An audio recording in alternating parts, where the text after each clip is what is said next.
எல்லாருக்கும் வணக்கம். உங்களுக்காக இன்றைக்கி ஒரு ஸ்பெஷல் ஐட்டம் இங்கே பாருங்கள். இது பேர் வந்து சவரி கொடி, முதியார் கூந்தல்னு சொல்லுவாங்க. இங்கே பார்த்தீங்கன்னா இந்த இலை பார்த்தீங்கன்னா குட்டி குட்டி குட்டியாக க்ரீன் கலரில் அழகான லீஃப் இருக்கும். பூ பார்த்தீங்கன்னா இந்த மாதிரி ஒத்த பூவாக எல்லோ கலரில் அழகாக பூத்துருக்கும். இதுதான் இதோட பூவு. இதோட பேர் பார்த்தீங்கன்னா சவரி கொடி. சவுரினாலே இடி முடி வச்சு பின்னுவால ஜடை. ஸோ இது பேர் முதியார் கூந்தல் அப்படி சொல்லுவோம். ஒரு செடி நான் பிடிங்க காட்டுறேங்க இருங்க.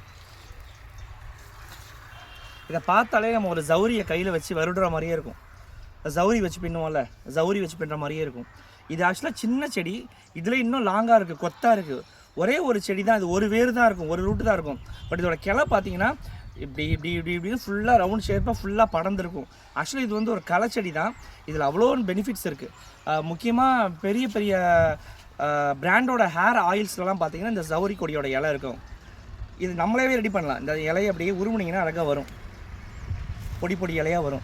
இந்த இலையெல்லாம் மிக்ஸி ஜாரில் நல்லா அரைச்சிட்டு சுத்தமான தேங்காய் எண்ணெயில் நல்லா கொதிக்க வச்சு, எண்ணெய் கொதிச்சோன்னே இந்த அரைச்சி வச்ச பேஸ்ட்டை கொட்டி, இந்த பேஸ்ட்டு நல்லா வெந்து இது கலர் மாதிரி பிளாக் ஆகிடும். ஸோ அதுக்கப்புறம் அந்த எண்ணெயை வடித்து வச்சு உங்கள் தடையில் தேய்ச்சிட்டு வந்தீங்க அப்படின்னா முடி க்ரோத் நல்லாயிருக்கும். முடி ரொம்ப லாங்காக வளரும். சின்ன சின்ன பூனை முடி, ஷார்ட் முடியெல்லாம் இருக்கிறதெல்லாம் இல்லாமல் நல்லா முடியோட க்ரோத் அதிகரித்து ரொம்ப லாங்காக வளரும். இது பேர் தான் சவுரி கொடி. வேறு எதுவும் செடியை பார்த்து ஏமாந்துட வேணாம். இதில் காய் பார்த்தீங்கன்னா இப்படி தான் இருக்கும். பூ வந்து எல்லோ கலரில் இருக்கும்.